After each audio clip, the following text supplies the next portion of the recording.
Assalamualaikum warahmatullahi wabarakatuh. Selamat pagi, selamat siang, selamat malam untuk semuanya. Pada kali ini kami akan menyampaikan salah satu tugas, yaitu demonstrasi kontekstual. Pada kali ini kami mengambil sebuah subtema filosofi Ki Hajar Dewantara dalam karya, yaitu memaknai tembang pangkur sebagai media pembelajaran tentang budi pekerti bagi siswa. Sebagaimana kita tahu bahwa pendidikan adalah mengajarkan budi pekerti, yaitu salah satu upaya untuk membentuk perilaku peserta didik yang tercermin dalam kata, perbuatan, sikap, perasaan, kerja dan hasil yang semuanya berdasarkan nilai, norma, dan moral luhur bangsa Indonesia, yaitu melalui kegiatan bimbingan, pengajaran, dan latihan. Kenapa budi pekerti sangat penting? Hal ini perlu diterapkan terus dalam kegiatan, karena hal ini kaitannya dengan melestarikan budaya ketimuran sebagai pembentuk moral, karakter, dan tabiat serta akhlak yang baik dan bijak. Melalui budi pekerti itulah kita bisa mengenal budaya bangsa. Nah, berbicara tentang budaya, hal ini kita akan coba memaknai tembang pangkur, sebuah karya KGPAA Mangkunegoro 4 yang di dalamnya ada serat Widotomo. Tembang pangkur khususnya berbicara tentang budi pekerti dari Bapak Ibu guru untuk siswanya. Bisa diperhatikan. Salah satu tembang pangkur. Mingkar mingkuring angkara akarono karnan mardi siwi sinawung resmining kidung sinupa sinukarta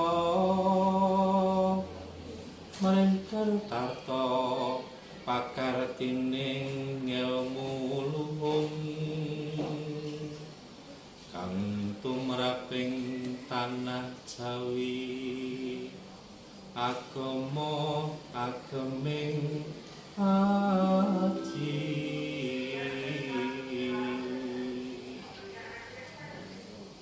Setelah kita memperhatikan, menyaksikan tayangan video tembang pangkur yang sudah tadi saya sampaikan, maka kita coba memaknai apa itu dibalik syair tembang pangkur. Mingkar mingkuring angkara akarono karnan mardisiwi. Akarnan mardisiwi, karena kita harus membentuk para siswa, anak-anak kita, agar nantinya mereka tidak berbuat sesuatu yang kurang berkenan atau tidak sesuai norma, tingkah laku yang merusak, tingkah laku yang tidak sesuai norma dalam masyarakat. Mingkar mingkuring angkara akarono karnan mardisiwi, sinawung resmining kidung, dengan menggunakan tembang. Maka pada zaman dahulu banyak sekali penyampaian tata krama sopan santun itu dengan menggunakan tembang. Contoh misal satu tembang yang sering kita dengarkan, misalnya seperti ini. Saiki aku wis gede, sekolah mangkat dhewe, ora usah diaterake bareng kanca-kancane, yen mlaku turut pinggiran, ora pareng gocekan, neng dalan akeh kendaraan, engko mundak tabrakan. Ada beberapa hal norma yang sebenarnya diberikan kepada kita. Yang pertama adalah mandiri. Ketika kita sudah besar, maka anak-anak akan bergerak sendiri sekolah dengan niatnya bersama teman-temannya. Bertanggung jawab, mereka harus berhati-hati ketika di jalan, dan akhirnya mereka bisa membentuk satu kegotong royongan bersama-sama mereka untuk menuju ke sekolah dan belajar bersama. Sinawung resmining kidung sinubo sinukarto, menggunakan berbagai hal cara untuk anak-anak bisa berkarya, anak-anak bisa membuat sesuatu yang kreatif. Sinubo sinukarto mreh kertato pakartining ilmu luhung, Apa yang mereka lakukan adalah semuanya untuk membentuk pribadi yang luhur, pribadi yang baik, dengan sopan, dengan tingkah laku yang baik, itu akan menunjukkan budi pekerti yang baik juga. Tumrape wong tanah Jawi agama ageming aji. Untuk Indonesia Nusantara, tidak hanya Jawa. Jawa pada waktu itu adalah wilayah yang besar, namun sekarang yang dimaksud adalah Nusantara. Agama ageming aji berarti kita adalah dasar agama sebagai wujud kita bertingkah laku. Dasar agama sebagai kita untuk berinteraksi dengan orang lain. Satu tembang mocopat pangkur ini sangat banyak maknanya, bahwa budi pekerti sangat penting untuk mewujudkan anak-anak yang budi luhur dengan agama sebagai dasar tingkah laku mereka. Dan selanjutnya, apabila kita kaitkan dengan filosofi pemikiran Ki Hajar Dewantara, hal ini akan sesuai sekali, nampak sekali kesesuaian antara sastra Jawa pada waktu itu pangkur dengan harapan filosofi dari Ki Hajar Dewantara. Yang pertama, Ingarso Sumtulodo, bagaimana Bapak Ibu guru atau guru mempunyai kewajiban untuk mendidik anak. Mendidik anak ini adalah memberikan contoh, memberikan teladan kepada siswa, bagaimana bersikap, bagaimana bertingkah laku dalam lingkungan pendidikan maupun lingkungan di masyarakat. Ing madya mangun karso, ketika di tengah, ketika proses pembelajaran, Bapak Ibu harus mempunyai ide kreatif dengan menggunakan tembang, menggunakan alat media untuk bisa menumbuhkan kesadaran pribadi anak bahwa mereka sedang belajar, bahwa mereka akan menggunakan sopan santun dalam pembelajaran untuk mewujudkan pribadi yang baik. Tuturi handayani, ketika di belakang Bapak Ibu memberikan motivasi kepada siswanya, memberikan semacam dorongan bagaimana mereka mempunyai gambaran tentang kebaikan pendidikan apabila dilandasi dengan budi pekerti yang luhur, sopan santun maupun adat-adat ketimuran.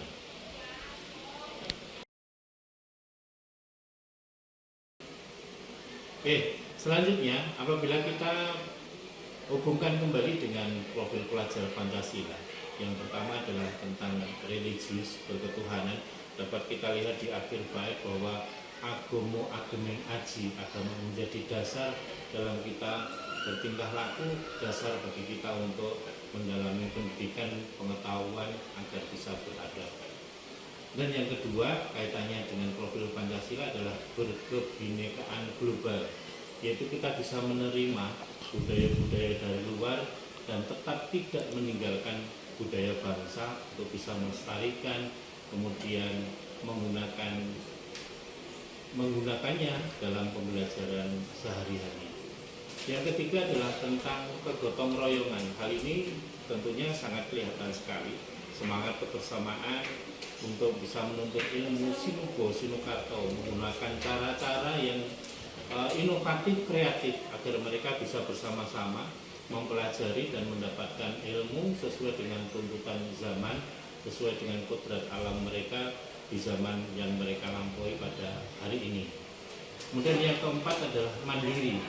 Profil pelajar Pancasila mandiri, hal ini memang dituntut betul dari semua siswa, dengan kemandirian, dengan kemampuan untuk mengembangkan diri, akan menumbuhkan satu keberanian, keinovatifan, dan akhirnya mereka bisa menemukan tujuan dari pendidikan. Dan yang kelima, berpikir kritis, bagaimana kita bisa memaknai budaya sebagai motivasi, memaknai proses pembelajaran itu menjadi satu proses yang nantinya akan menuju pada tujuan pendidikan tercapai dengan sebaik-baiknya.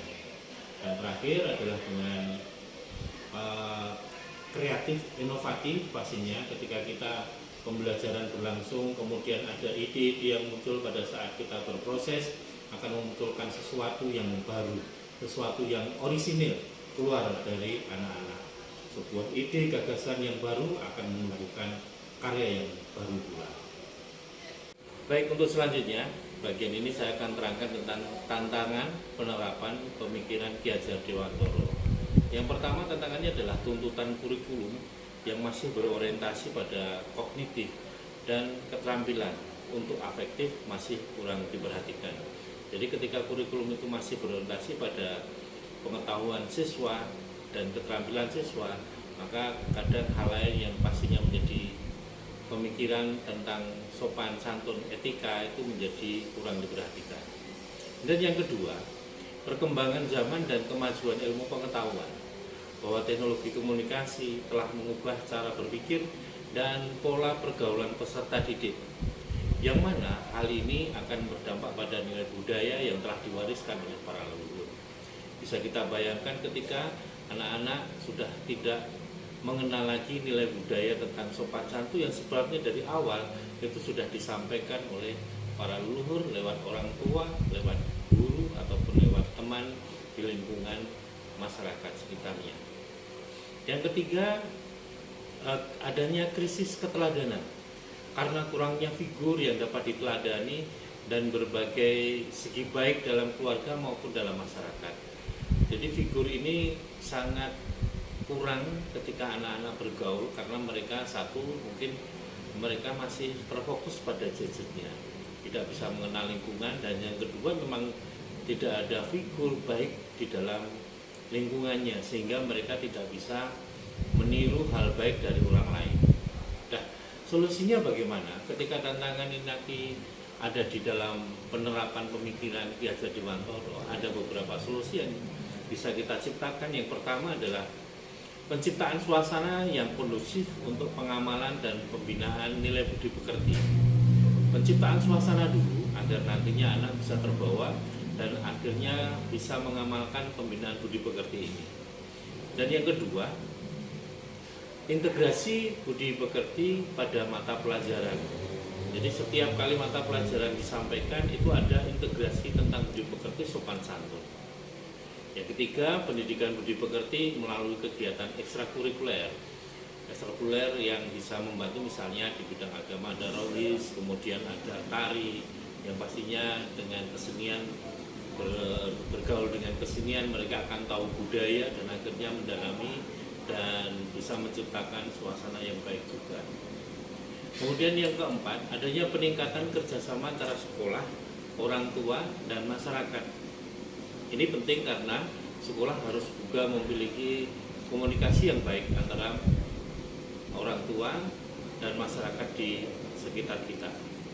Dan yang kelima, membudayakan penanaman budi pekerti kepada semua warga dengan memperkuat pengembangan pendidikan karakter. Ini yang paling penting dan ini yang sering digembal-gemborkan yang harus diwujudkan, bahwa pengembangan budi pekerti, pengembangan pendidikan karakter itu menjadi kewajiban di sekolah, dan akhirnya dengan kebaikan pengembangan pendidikan karakter bergaris lurus dengan dampaknya budi pekerti siswa akan lebih baik.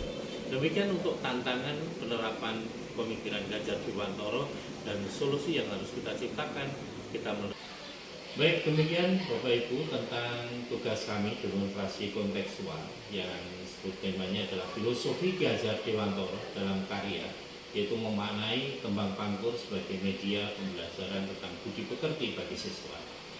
Demikian yang dapat kami sampaikan. Ada sesuatu yang kurang berkenan, kami mohon maaf. Selamat pagi, selamat siang, selamat malam. Assalamualaikum warahmatullahi wabarakatuh.